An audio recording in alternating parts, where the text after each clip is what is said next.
ती हिसाब नीतीमधली बैलाच्या लोमत्या वृषणामागे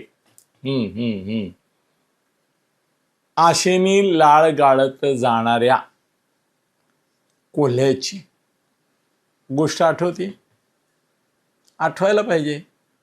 कारण महाराष्ट्रातल्या लाखो लाखो लाखो कार्यकर्त्या कोल्ह्यांची, बिचारे म्हणतोय मी त्यांना, बिचारे, आज अशीच अवस्था आहे. ते महामंडळाचे वृषण त्यांना दिसत आहेत. सरकारने ते असे लोमते ठेवलेत, त्याच्या मागे ते बिचारे जात आहेत. माझी खात्रीशीर माहिती आहे, विलासरावनी केले नव्हते अपॉइंटमेंट. हेही सरकार एकाला दिलं की 100 किंवा 1000 दिलं की 1,00,000 लोक नाराज होतील या भीतीपोटी महामंडळ स्थापन करणारच नाही. अटकले ना. वा वा वा.